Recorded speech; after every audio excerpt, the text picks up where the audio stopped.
Hello, everybody, and welcome back to the Rams Review Podcast. Corey is alongside you today, as well as Chris. Chris and I wanted to do this video because we talked very early on in the window, didn't we, Chris? We had a video very early on talking about who may come and who may go at Derby and transfers and things like that. And Chris and I are very big proponents of Derby having to get into player trading. And Chris, the news broke. It was late Friday night, very late Friday night, maybe even the wee hours of Saturday, that the deal had been confirmed. Eiran Cashin to Brighton and Hove Albion for an upfront fee of £9.5 million. Well, upfront fee. £9.5 million was the fee, plus additional add-ons, which would make Eiran Cashin the second highest academy graduate we've ever received, the second highest transfer fee we've ever received for an academy graduate, behind the $10.5 million for Jeff Hendrick. Lovely bit of statistics there. But eventually, obviously, with the add-ons, Chris, everything goes to plan. He could be worth infinitely more. We don't know if there's a sell-on clause and things like that, but he's been confirmed as a Brighton player. And Chris, it was rather weird to see him in a Brighton and Hove Albion shirt, wasn't it? It was a little odd when it first kind of popped in. You're like, whoa, this is weird. It was a strange one. Good evening, Corey. It was, but it was inevitable, and we both were predicted it. And let's be fair, most of the Derby fans probably saw him going out the door. I think the big surprise was we actually didn't have our pants pulled down for once regarding the fee. And I think I heard that it was £9.5 million up front in full, and that was Derby's deal. And then they loosened off the add-ons, I was told. So, if we've got £9.5 million in the bank, it's very strange to see him in the Brighton Hove Albion shirt. And I'm sure he loved his trip to Nottingham yesterday.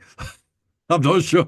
I'm not sure how we took that, but clearly they need someone at the back because it was absolutely woeful. But going back to Eiran, great servant for the football club. A guy who got his debut and his chance through injury and circumstance, to be honest, and took it and look at us now.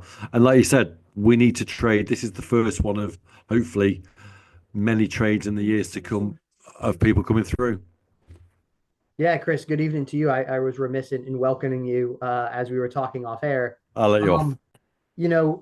That's the one good thing is we knew that Brighton had a long-standing interest in Eiran Cashin going back to last season where they offered like £3 million, and Derby's like, please call me when you're serious.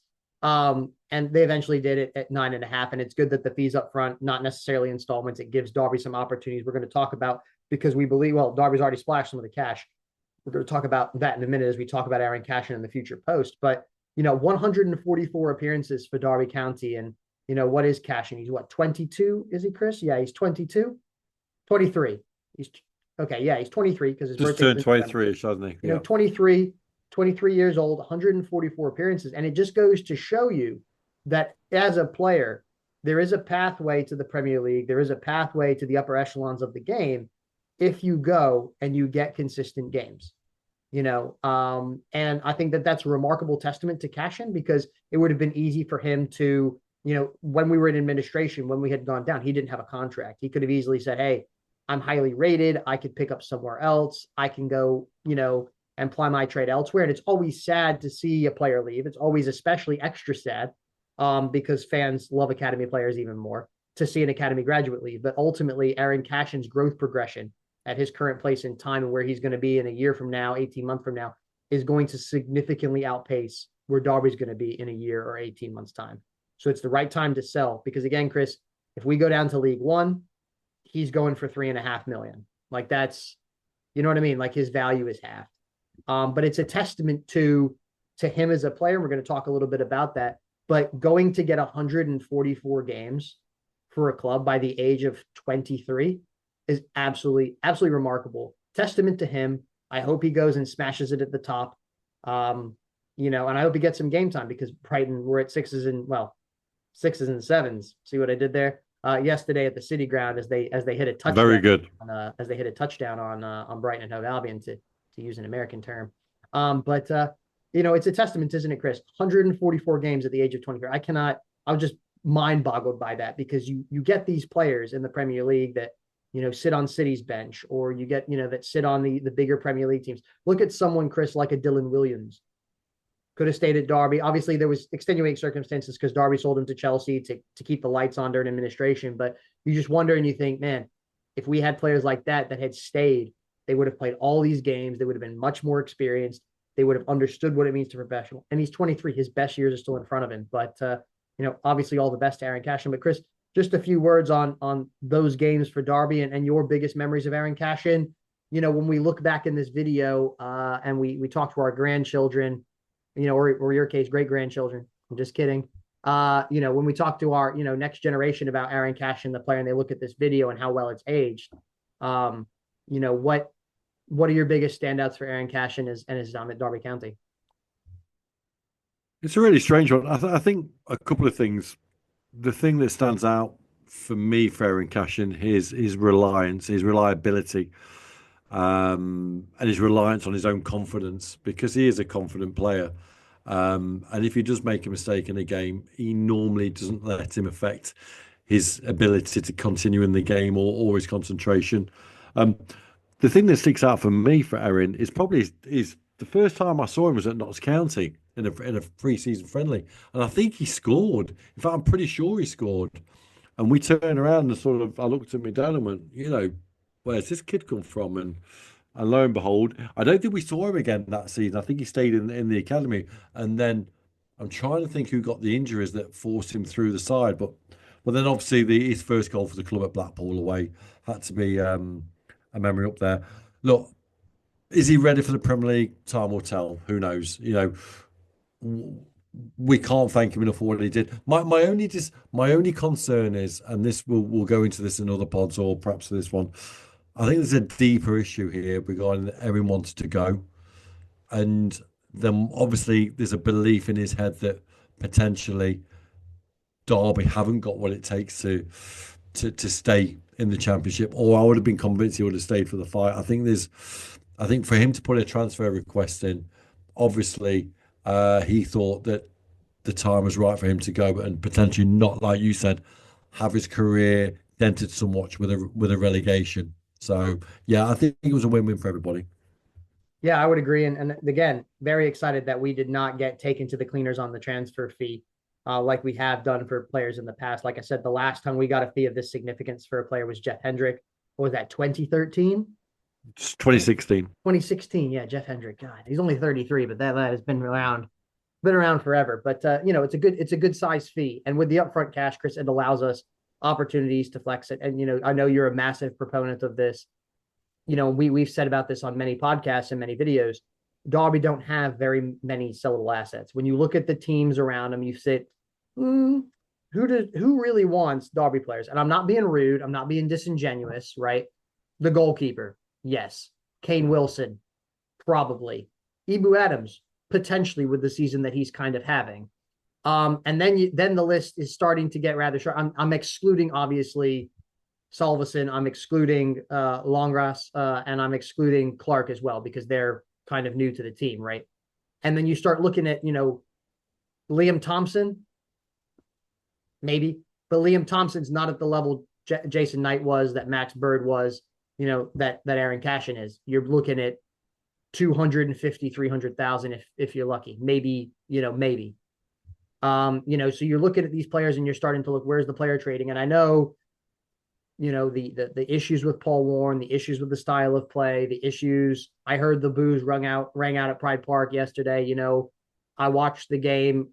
I understand where Derby's at as a team, and everybody wants sign-ins. Me and you, we all want sign-ins, Chris, right? We want to be busy, signing players, doing this kind of thing.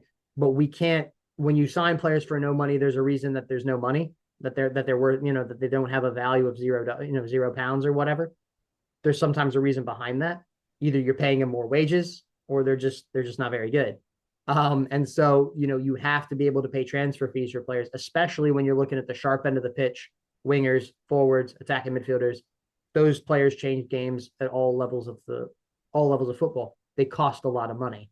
Look at Wrexham, paid £2 million for Sam Smith from Reading, and they also got Jay Rodriguez in from Burnley, paying him £15,000 a week. So, you can see, if they're in League One and they're doing the business, how it kind of values players and things like that. So, Derby have to get better at it. And I will say this, Chris, before, as I end my point and then segue back to my point, I do think that the move for Cashin to Brighton is very smart from him from a personal point of view, because Brighton do have a tendency to try to trust young players.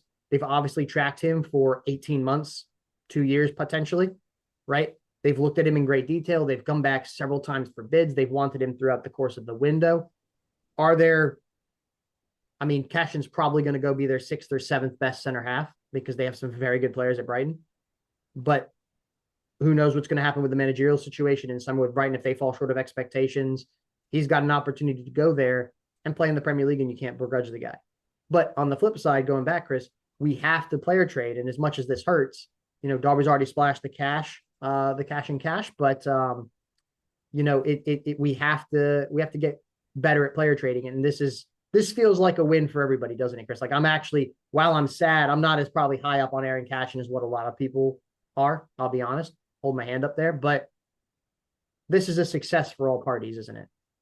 It is. And one thing I'll say is that the cash in money is being used for signings of the ilk of potential assets going forward. And we'll use the word potential, and I'll use the word gamble, and we'll talk about that going forward. Because ultimately, you need assets to attract investment. Because if you want someone to buy the football club for £61 million, which is the rumoured fee, so Mr. Clouds gets all his money back, plus some that he had to put into the club to turn it around, then you need sellable assets on the pitch. Because let's be honest, bricks and mortar and a bit of grass and some over 30-year-old players isn't going to cut it or get you 61 million quid. So yeah, it's a good deal. And I think fortunately the quality of the player allowed us for that deal to happen. We didn't have to rely on Mr. Pierce to do the negotiations, and that's another podcast. Because ultimately, I think the bar was raised. I think Hull City was sold one of their centre-halves for around 15 million, or is about to. And I think that bar was raised to tell Brighton, look, you have to pay that. He's got 3 years on his contract. Like you said, he's 23. So yeah, I think it was a pretty obvious sale. There's certain individuals that you mentioned there that I won't mention their name in this video, but I wouldn't trust them. I wouldn't trust them to deliver the mail. I wouldn't trust them to walk me across the street. So exactly. And exactly. And I recommend people to listen to our last podcast with Nigel. We'll go deeper into that. But yeah, let's move on to Corey. Absolutely. And as we said there, Chris, we've just kind of summed up Eiran Cashin's time at Derby. A warrior mentality, took his opportunity into the first team, didn't shy away from anything, didn't shirk anything, worked hard, developed himself, played 144 games for his hometown team, the lads from Mansfield. So, became an Irish under-21 international, and the sky's really the limit for him. So all the best to Eiran Cashin. But Chris, as we look forward post Eiran Cashin, Derby's already started to splash the cash. They brought in a center half last week in Matt Clarke, which I undoubtedly was not the most excited about. It's not the most sexy signing. I watched him yesterday, and I'm eating my words. 9.5 out of 10 I gave him. He was fantastic, except for the header, with about the 86th minute that he maybe could have scored or whatever. But hey, another day that goes in. He was fantastic. He looks great. And Chris, I love an exotic foreign signing. And Derby have splashed the cash as well. That was announced yesterday during the game. Fabrizio Romano and several others, but Fabrizio was the big one here. Said that the deal was going to happen, and then Lee Curtis, our friend at the Derby Telegraph, posted it during the game that the deal was confirmed and sealed. That Sondre Langås from Viking has also signed for a reported fee of £4 million. It's a transfer record for Viking. We had it. We spoke to the Viking pod on Friday, I believe, Chris, and they provided some interest. So if you like that, it'll be on our next podcast. It'll also be on YouTube. Go and watch that and learn about him. But Chris, we'll talk about Matt Clarke in a minute and his performance yesterday and what that means going forward. But we talk about getting saleable assets for the future. 23, now 24, because today's his birthday. Happy birthday, Sondre Langås. Norwegian international. Yes, he came off the bench, but he's still a Norwegian international. Anytime you play for your country, it's pretty good. Norway's not, a completely garbage side. I'm excited by it on paper, Chris. I think this is exciting signing. The Vikings said that they were by far their best player. He's really, really well regarded. Bucket loads of pace, which kind of helps if you have Nat Phillips and Matt Clarke at the back. But the key is here, he's 24 years old. He's 6'3". He has pace. He's a central defender. And again, Chris, that £4 million investment could be 8 in the summer. It could be 12. It could be, 20 in 2 years from now, depending on what level we're at. So on paper, Chris, it looks like a decent bargain, doesn't it? Or Yeah. are you going to disagree with me? And are you going to kill my No, vibe no, about no, this guy? no. You are, aren't you? I get it. I get the signing. Um, I think they've obviously looked at the UK market for that budget and seeing if there's anything around that they could potentially invest in as an asset going forward. And I think they've gone out and go, let's be honest, this isn't Warren's scouting. This is someone in the scouting room who went over to Norway. Apparently, discussions were already opened up in December time, I believe the player said, and he got himself fit or fitter than pre-season was anticipated, thinking that the move was going to happen. So was it a case that they went to look at Salverson and saw this guy, or was it a case that they were scouting this guy and saw Salverson? Who knows? Um, he's 6'3". He's quick. He's everything that Paul Warren has always had in his teams, and it's something that obviously we need at the back because let's be honest, we have very little pace at all, and it could be a good asset to have in a back. He's clearly going to play a back three, which is obvious now because Phillips is going to be ready for next week.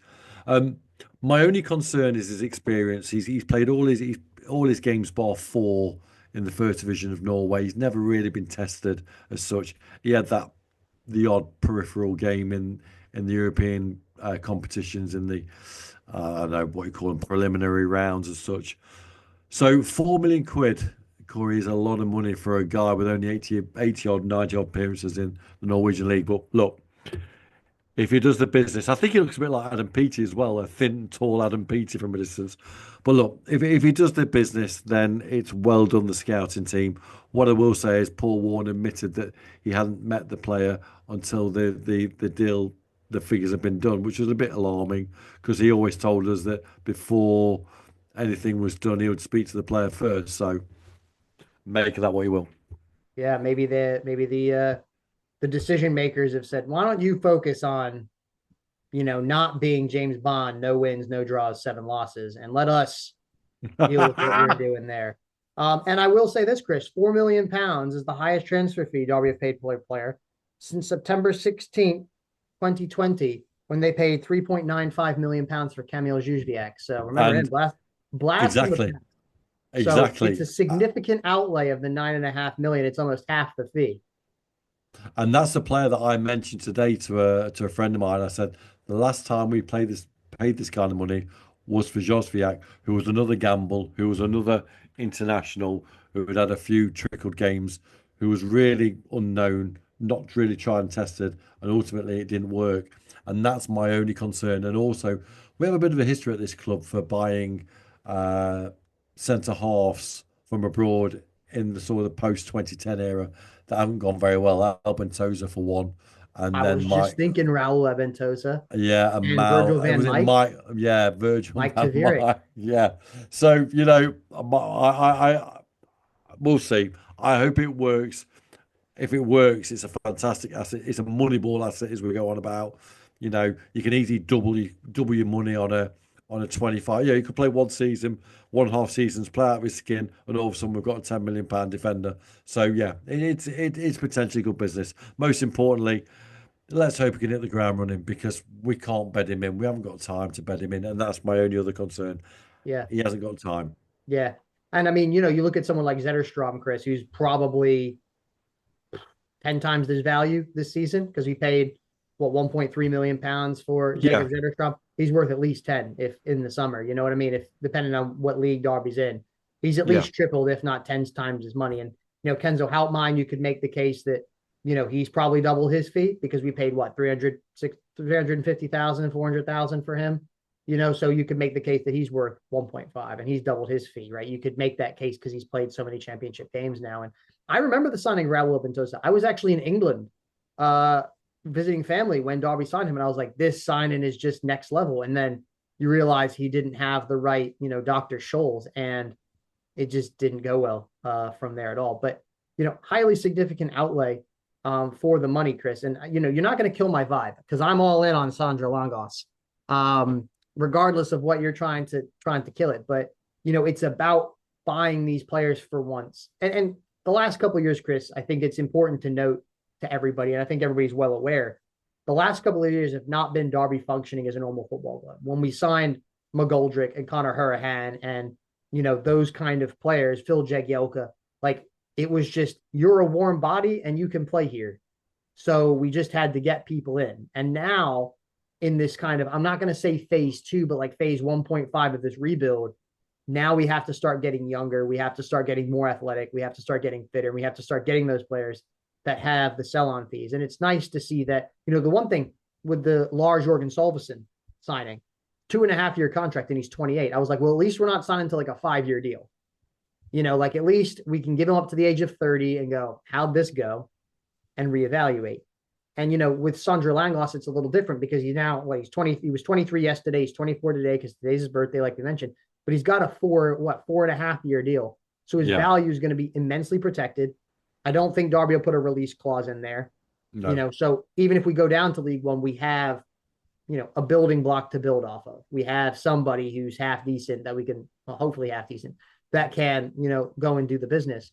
And the record overseas isn't great.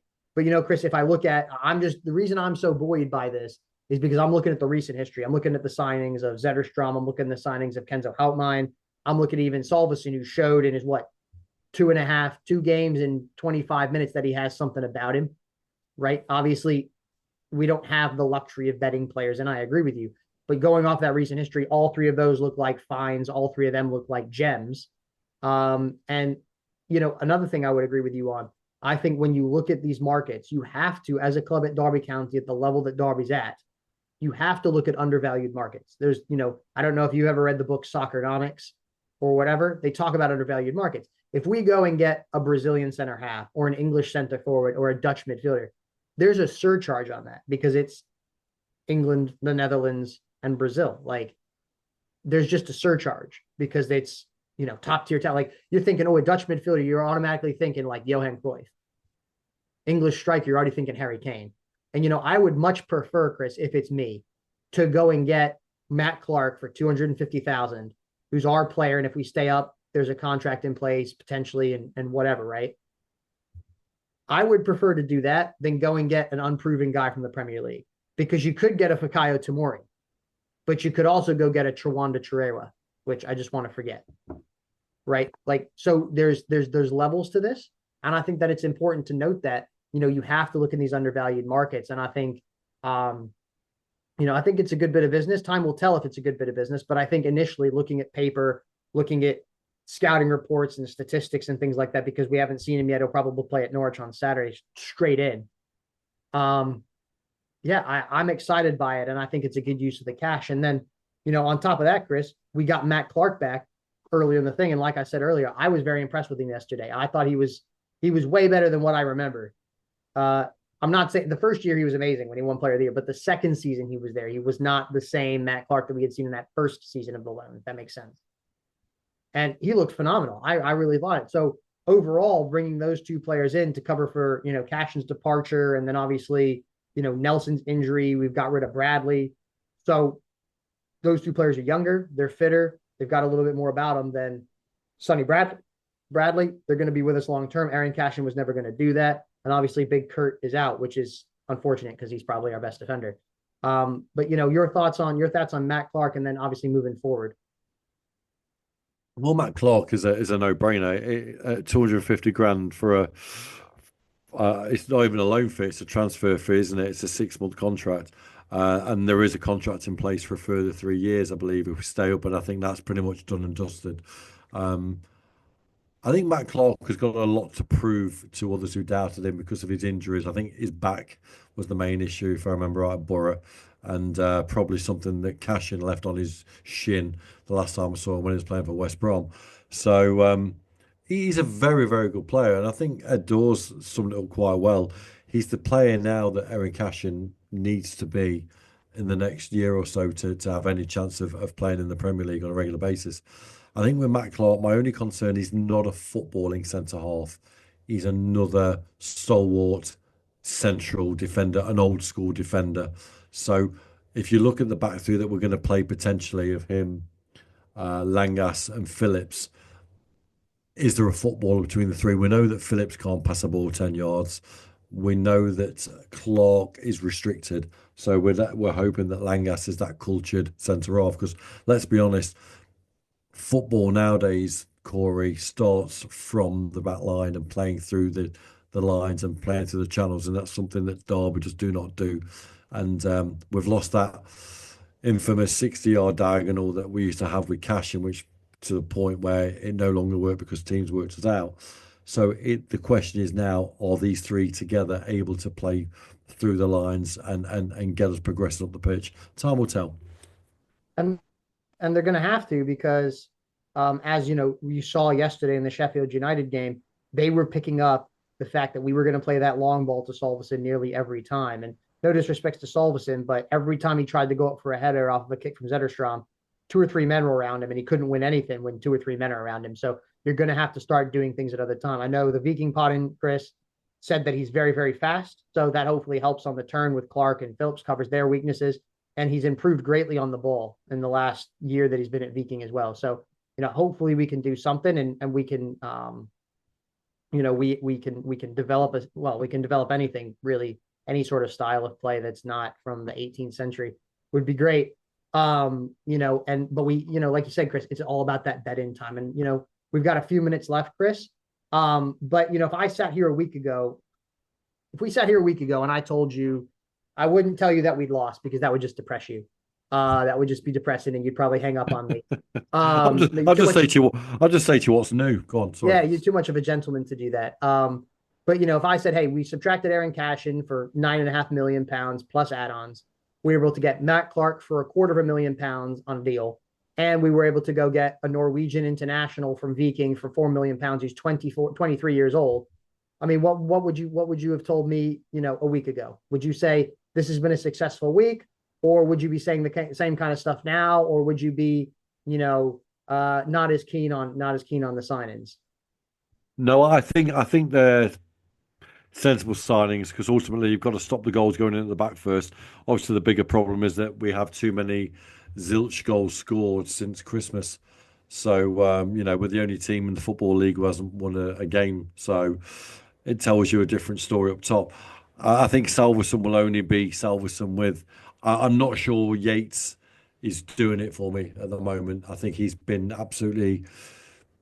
I don't know. I don't know if he's just disillusioned, if he's tired because of all the running he's been expected to do.